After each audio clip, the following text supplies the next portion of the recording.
மகளிர் பொன்விழா ஆண்டான இப்போது மகளிர் காவலர்களுடைய நீண்ட நாட்களாக இருக்க ஒரு கோரிக்கையை மிகுந்த மகிழ்ச்சியோடும் மனநிறைவோடும் இந்த நிகழ்ச்சியில அறிவிப்பா நான் வெளியிட விரும்புகிறேன்.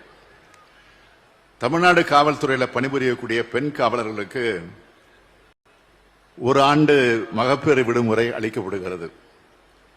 இந்த விடுமுறை முடிந்து அவங்க பணிக்கு திரும்பும்போது அவங்க குழந்தைகளை பராமரிக்கிறதுல பல சிரமங்கள் ஏற்படுறது தொடர்பா தொடர்ந்து அவங்க கோரிக்கை வச்சுக்கிட்டு வராங்க. அவங்க கோரிக்கை ஏற்று மகப்பேறு விடுமுறையில் இருந்து பணிக்கு திரும்பும் பெண் காவலர்களுக்கு அவங்க பணி மூப்புக்கு விலக்களிச்சு அவங்களுடைய பெற்றோர்களோ அல்லது கணவர் வீட்டை சார்ந்தவர்களோ வசிக்கக்கூடிய மாவட்டங்களுக்கு அடுத்த 3 ஆண்டுகளுக்கு பணிமாறுதல் வழங்க அரசு முடிவு செஞ்சிருக்கிறது என்பதை மகிழ்ச்சியோடு தெரிவிச்சுக்கிறேன். மேலும் பெண்கள் மற்றும் குழந்தைகளை பாதிக்கக்கூடிய குற்ற செயல் பிரச்சனைகளை தீர்க்கிறதுல நம்மோட பெண் காவலர்கள் மிக முக்கியமாக பங்காற்றுறாங்க. எனவே இப்படிப்பட்ட குற்றங்களை கையாளுறதுல பெண் காவலர்களோட தொழில்முறை திறன்கள் மேலும் மேம்படுத்துகிற வகையில் பெண் கடத்தல் குற்றங்கள், பெண்கள் மற்றும் குழந்தைகளுக்கு எதிரான சைபர் குற்றங்களை விசாரித்து தீர்க்கிறதுக்கு அவங்களுக்கு சிறப்பு திறன் பயிற்சி அளிக்கப்படும். உங்களுக்கு இருக்கிற கடமையும் பொறுப்பும் மிக மிக பெரியது. மக்களை காப்பாற்றுறது உங்க கடமை, மக்களை பாதுகாக்கிறது உங்க பொறுப்பு. அதை எந்த குறையும் இல்லாம நீங்க நிறைவேற்றி தாங்க என்பதுதான் என்னுடைய வேண்டுகோள்.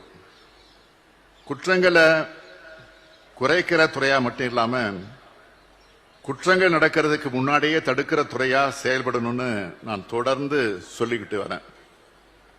குற்றங்கள் நடக்காத மாநிலமா, போதைப் பொருள் நடமாட்டம் இல்லாத மாநிலமா, பாலியல் குற்றம் இல்லாத மாநிலமா நம்ம மாநிலம் உருவாக்கணும். குற்றங்கள் எங்கேயும் யாராலையும் நடத்தக்கூடாது. மீறி நடந்தால் உடனடியாக குற்றவாளி கைது செய்யப்பட்டாகணும். சட்டத்தை முன் நிறுத்தப்பட்டு விரைவான தண்டனையை பெற்று தந்தாகணும். இந்த உறுதிமொழியை நான் மட்டும் எடுத்தா போதாது, காவல்துறையின் உயர் அதிகாரிகள் மட்டும் எடுத்தா போதாது, ஒவ்வொரு காவலரும் எடுத்தாகணும். என்னுடைய காவல் எல்லைக்கு உட்பட்ட பகுதியில் எந்த வகைப்பட்ட குற்றமும் நடக்க விடமாட்டேன்னு ஒரு காவலர் முடிவெடுத்துட்டா குற்றங்கள் பூஜ்ஜியத்திற்கு வந்துடும். மனித வளர்ச்சியின் அனைத்து குறியீடுகளையும் முன்னணி மாநிலமா இருக்க தமிழ்நாடு குற்ற சம்பவங்களில் பூஜ்ஜியமா இருந்தாதான் நமக்கெல்லாம் பெருமை. இதுல பூஜ்ஜியமாங்க 100 விழுக்காடு அர்ப்பணிப்புடன் அனைத்து காவலர்களும் பணியாற்ற வேண்டும் என்று கேட்டு விருது பெற்ற அனைவரையும் பாராட்டி மகிழ்ந்து வணக்கம் சொல்லி விடைபெறுகிறேன். நன்றி, வணக்கம்.